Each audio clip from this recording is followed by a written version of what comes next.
అందరికీ hi. Intermediate ఇంగ్లీష్లో full marks score చేయడం కష్టం అనుకునే వాళ్ళు చాలామంది ఉన్నారు. కానీ ఈ వీడియో చూసిన తర్వాత యానోటేషన్స్ కానీ పారాగ్రాఫ్ ఆన్సర్స్ కానీ నీట్గా ప్లాన్ చేసి ఫుల్ మార్క్స్ స్కోర్ చేయడంలో మీకు పర్ఫెక్ట్ క్లారిటీ వస్తుంది.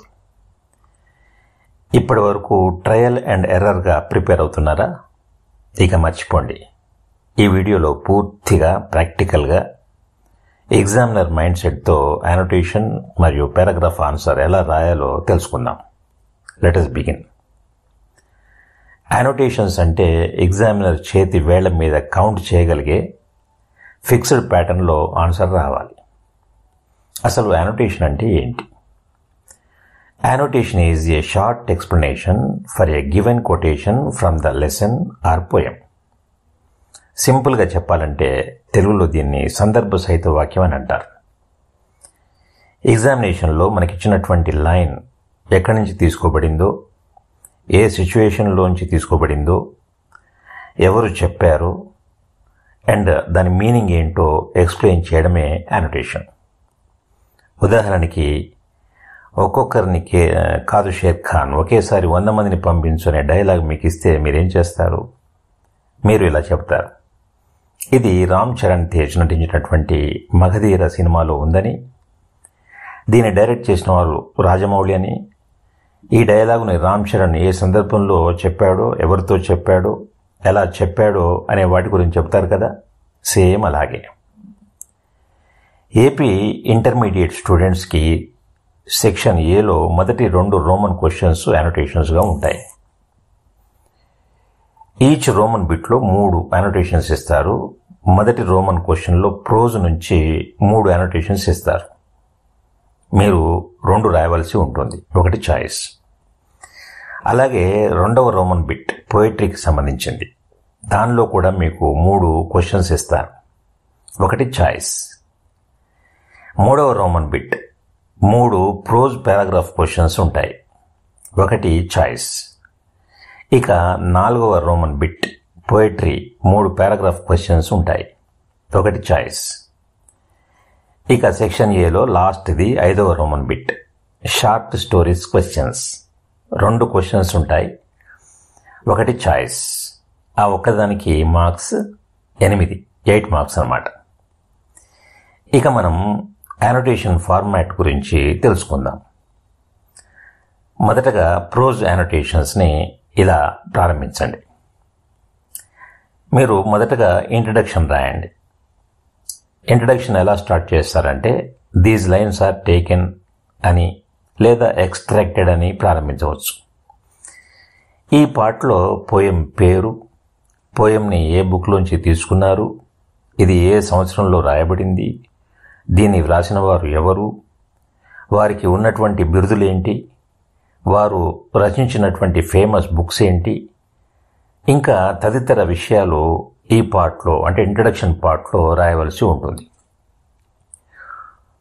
మీరు రాయబోయేది ఒకవేళ పోయం యానోటేషన్ అయితే పోయిట్ అని, ప్రోజ్ యానోటేషన్ అయితే ఆథర్ లేదా రైటర్ అని రాయడం మర్చిపోవద్దు. ఇక రెండవది సబ్హెడ్డింగ్ కాంటెక్స్ట్. కాంటెక్స్ట్ అంటే సందర్భం. మీకు ఇచ్చినటువంటి సెంటెన్స్ని ఎవరు, ఎప్పుడు, ఎక్కడ, ఎవరితో చెప్పారో రాయటం. ఇక మూడవది ఎక్స్ప్లెనేషన్. ఈ భాగంలో మీకు ఇచ్చినటువంటి యానోటేషన్ లైన్ యొక్క మీనింగ్ని రాయవలసి ఉంటుంది. ఇలా రాసేటప్పుడు పారాగ్రాఫ్లో అతి ముఖ్యమైనటువంటి వాక్యాన్ని హైలైట్ చేస్తే ఇంకా బాగుంటుంది. ఆన్సర్ రాసేటప్పుడు బ్లాక్ పెన్, రెడ్ పెన్ మీరు ఉపయోగించకూడదు. అవసరమైతే ఇతర రంగు పెన్సిల్స్ని ఉపయోగించవచ్చు లేదా అండర్లైన్ చేయవచ్చు. పోయిటరీ యానోటేషన్ ఎక్స్ప్లెనేషన్ పార్ట్లో పోయంలోంచి 2 లైన్స్ కూడా మీరు ఎక్స్ట్రాక్ట్ చేసి వాటిని హైలైట్ చేస్తే ఇంకా బాగుంటుంది. ఎలాగో ఈ వీడియో చివరిలో నేను మీకు ఒక శాంపిల్ ఆన్సర్ ఇచ్చాను, అది చూడండి. ఇక 4వ సబ్హెడ్డింగ్ క్రిటికల్ అప్రిసియేషన్. ఈ పార్ట్లో మీరు పోయం లేదా ప్రోజ్ భాగాన్ని అప్రిషియేట్ చేయవచ్చు.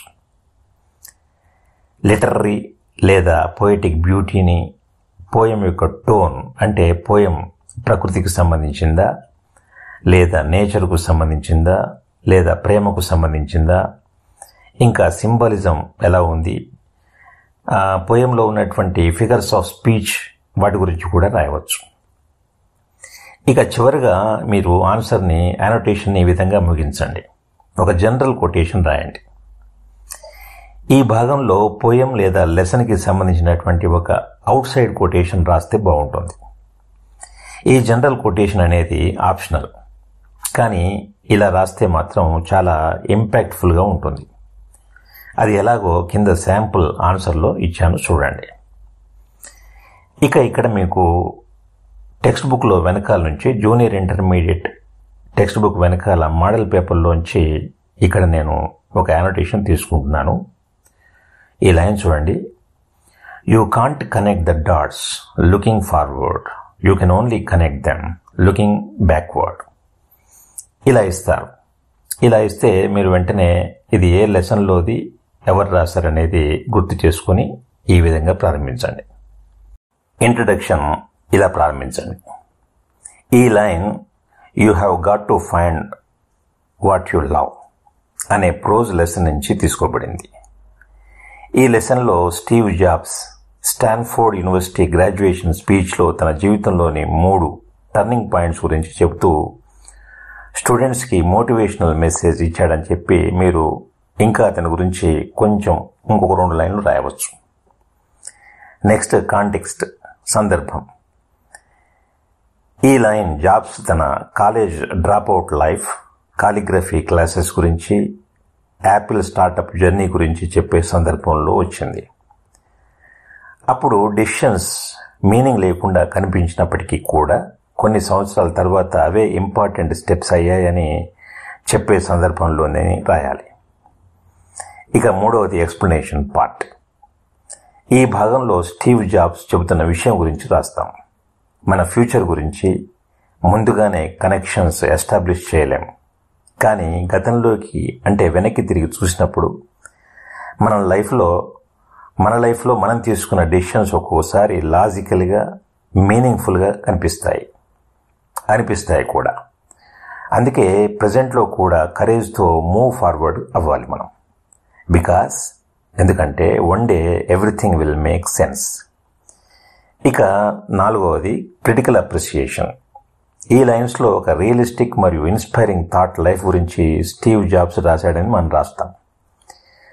Jobs intuition, passion and patience పట్ల నమ్మకం కలిగి ఉండమని చెప్తాడు. సింపుల్ లైన్స్, కానీ వీటిలో డీప్ మీనింగ్ ఉంది.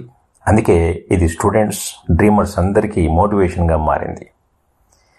ఇక general quotation. Life can only be understood backwards but it must be lived forwards.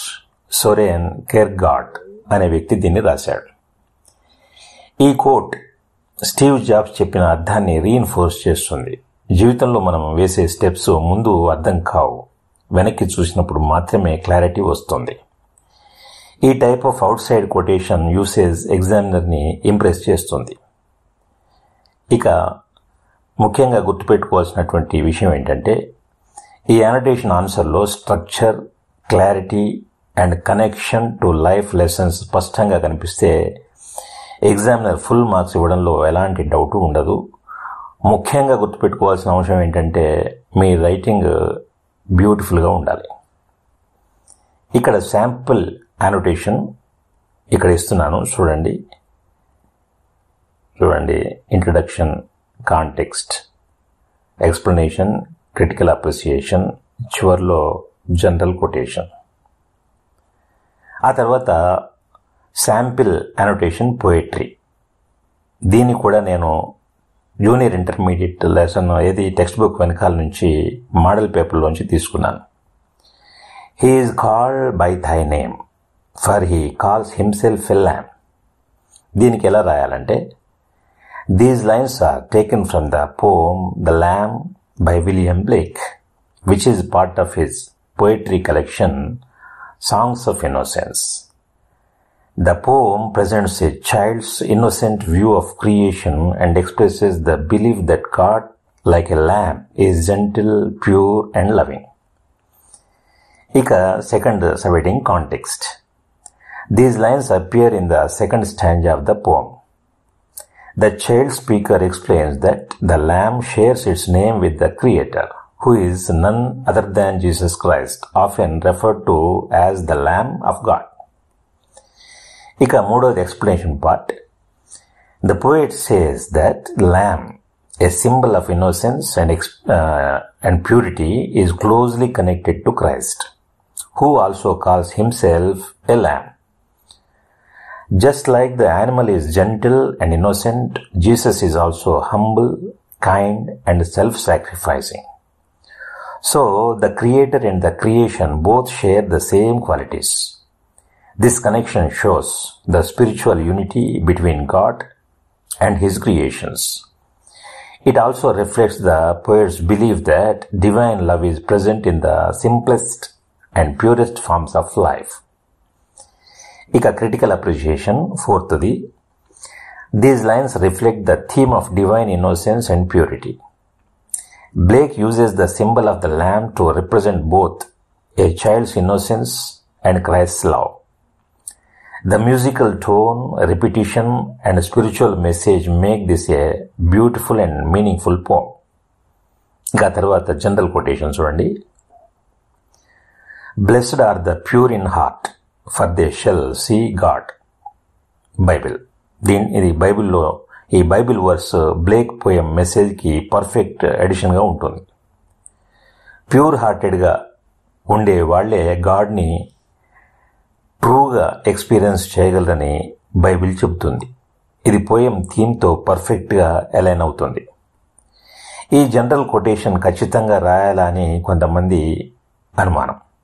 మళ్ళీ చెబుతున్నాను, ఇది కేవలం ఆప్షనల్ మాత్రమే. ఈ జనరల్ కొటేషన్ అనేది పిజ్జా మీద పెప్పర్ చల్లుకోవడం లాంటిది. ఇది జస్ట్ ఫ్లేవర్ కోసం మాత్రమే. కానీ this ads beauty to the answer. ఇప్పుడు మీకు అనోటేషన్స్ ఎలా రాయాలో అర్థమైందని భావిస్తాను. అయితే ఇక పారాగ్రాఫ్ ఆన్సర్ క్వశ్చన్స్కి ఎలా ఆన్సర్ రాయాలో తెలుసుకుందాం. పారాగ్రాఫ్ ఆన్సర్స్కి 4 సబ్హెడింగ్స్ ఉండేలా చూసుకోండి. 1 about the poem, 2 about the poet, 3 topic, 4 critical appreciation, 5 general quotation. Telangana intermediate ఇంగ్లీష్లో అనోటేషన్స్ లేవు, కేవలం పారాగ్రాఫ్ క్వశ్చన్స్ మాత్రమే ఉన్నాయి. ఇప్పుడు మీకు అనోటేషన్స్ ఎలా రాయాలో, తర్వాత పారాగ్రాఫ్ ఆన్సర్ ఎలా రాయాలో తెలిసిందని నేను భావిస్తున్నాను. ఈ వీడియో మీకు నచ్చినట్లయితే లైక్ చేయండి, మీ ఫ్రెండ్స్కి షేర్ చేయండి. ఈ వీడియో మీరు చూసినందుకు థ్యాంక్ యూ వెరీ మచ్.